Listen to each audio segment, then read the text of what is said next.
the most precious thing that we have within ourselves. The preciousness of your spirit is immeasurable, and that's why it is called as a thing of eternal value, because it is infinite. You cannot measure.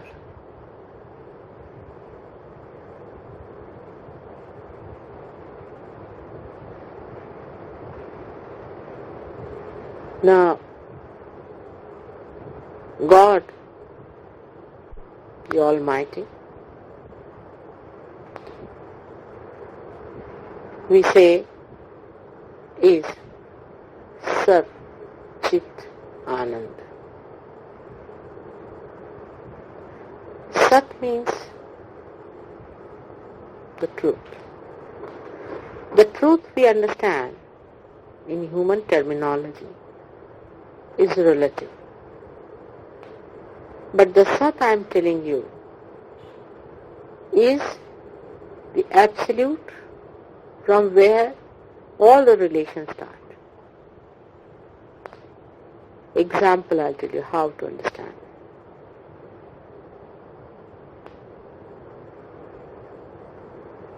This earth has got oceans and rivers and all kinds of waters, you can say.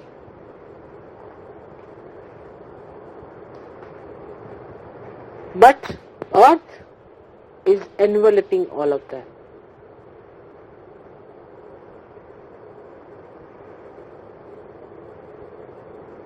If the Mother Earth was not there, there could not have been any of these existing. So we can say that Mother Earth is the support of all the things that exist on her. She is enveloping us. In the atoms she exists. In the big mountains she exists, because the elements are part of that earth. In the same way, God Almighty, the Sat part of Him, the truth, is the support of all the things that are created or not created. Another example you try to understand. How the Sat is the Purusha, is the God, who does not take actual part in the creation itself, but is a catalyst. The example can be like this, that I am doing all the work, I am creating everything, but I have a light in my hand. Without the light, I cannot do anything. Light is the support of my work. But the light does not in any way do anything about what I do. In the same way, God Almighty is just a witness, like a light. But his another quality is his chitta, is his attention. When it is excited, in Sanskrit there's a very good word, spura, is pulsates. When it pulsates, his attention when it pulsates, then through his attention he starts creating. And he has third quality which we call as Anand. Anand is the feeling of joy that he gets by his perception, by his creation. The joy that he gets. All these three things, when they are at a 0 point where they meet, then they become the principle of Brahma, where these three things are one, where there is complete silence. Nothing is created, nothing is manifested, but the joy is one with the attention. Because attention has reached and merged into joy, and joy has become one with the truth.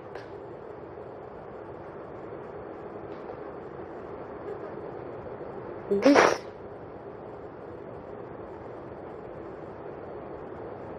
combination of three qualities separate and create three types of phenomena. The Anand, the joy,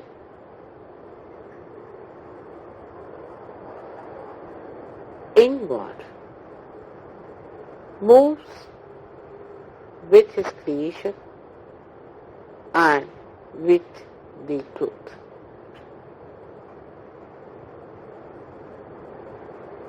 When the joy starts moving with the creation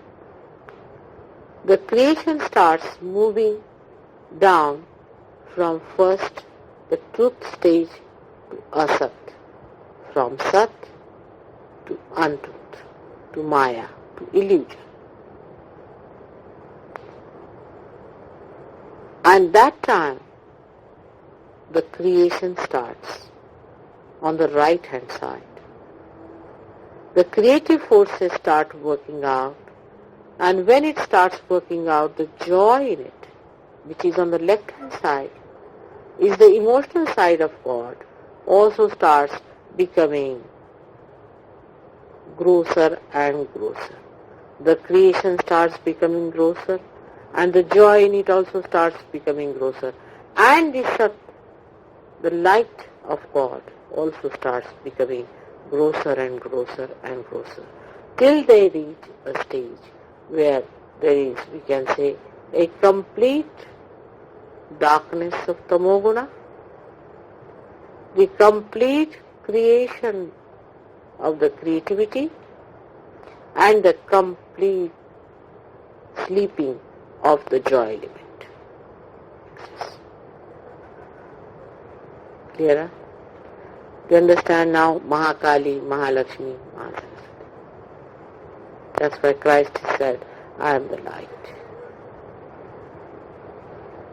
Because he represents the Sat, the light of God. And light of God becomes absolutely gross, dormant, dead when it reaches the seventh stage of creation. All these things go deeper and deeper, becoming grosser and grosser. That's one part of the parabole. Now the another part of the parabole starts when you are ascending back to God Almighty. That grossness now gradually starts becoming higher and higher, subtler and subtler, and finer and finer.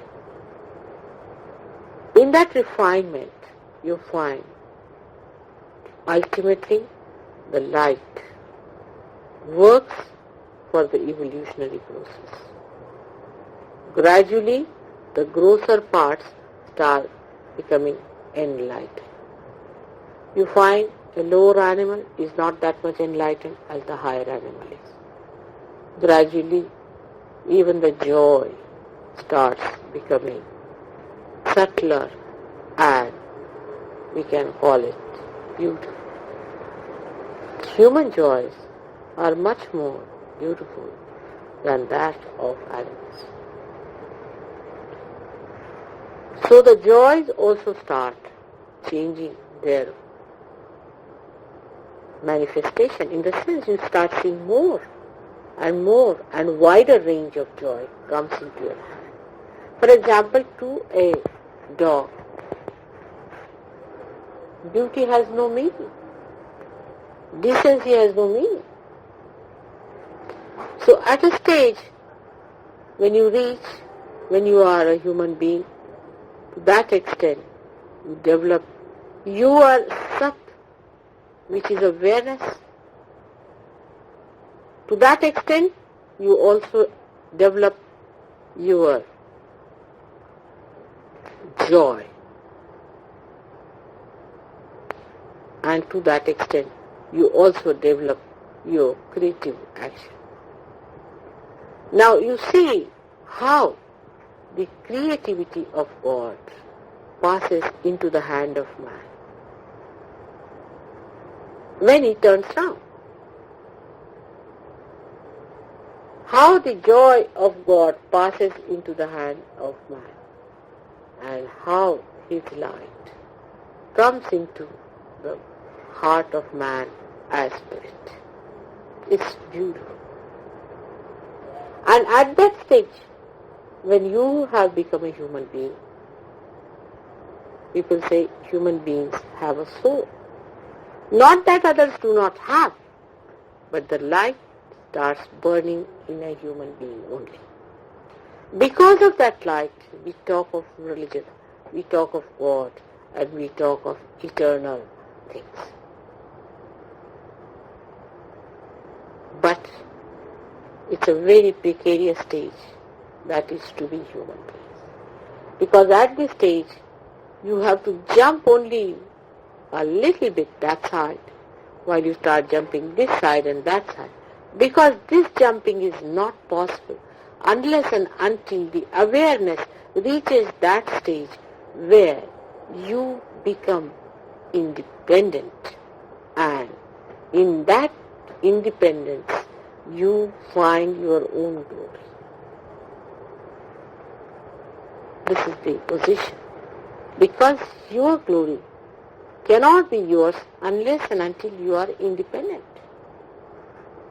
As long as you are slaves or under bondage of something that is gross, how can you enjoy that eternal joy that is within you? So it is for you to expose yourself more to that joy by opening out yourself more and more, getting subtler and cleaner, so that you feel that joy.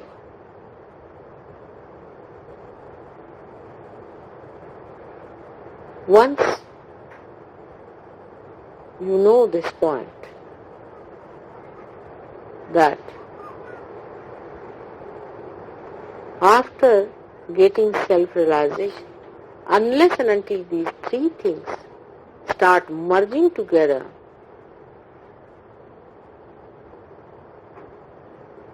you cannot feel that you have established yourself.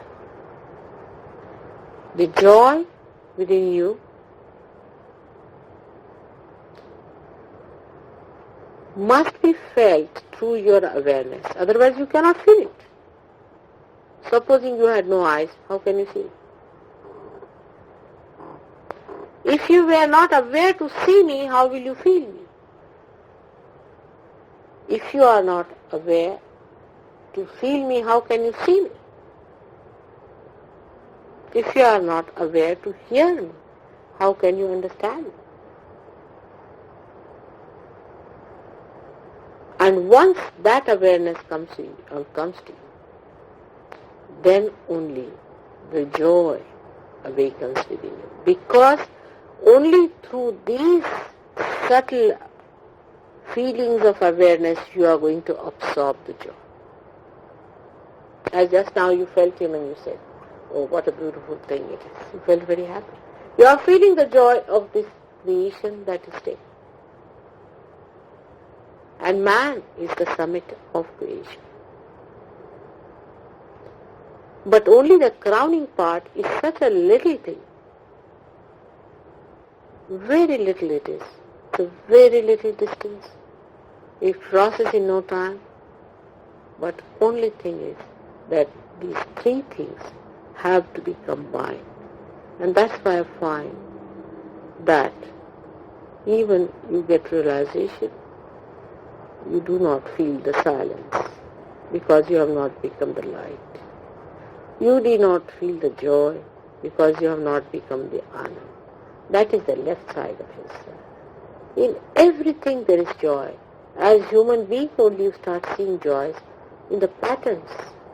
You see a tree bark, you open it out, you see the patterns. You call it the veneer, you call it the roughness and the smoothness and the harmony of it. You start seeing in the matter the joy of its creation. But now, after realization, you start feeling the joy of creation. The summit of creation is the human being. And that's why for a Sahaja, you must realize that if he tries to be, say, friendly or interested or involved in a person who is at a lower level, he can never get joy from that person. Only thing what he can do is to raise that person higher to his own level and make him also feel the same joy as you are getting. Supposing a man who is an artist marries a blind girl, what's the use? She cannot enjoy the art created by this man. In the same way, if you are interested, say, in your family people, in your relations, in your friends, the first thing and the highest and the greatest thing that you can give is to give them self-realization, means the joy of your spirit. Expose them to the joy of their spirit, which is the most precious thing. And this is the reason why people flicker and they fiddle and they feel uneasy. They lose their joy very easily at the small thing that has constantly finished. It's like the ocean before you, and I am there and I want you all to come into and enjoy. It is all for you. The whole thing was created for your enjoyment. You have to become subtler and subtler. We are wasting a lot of time here on very gross things. You have noticed it.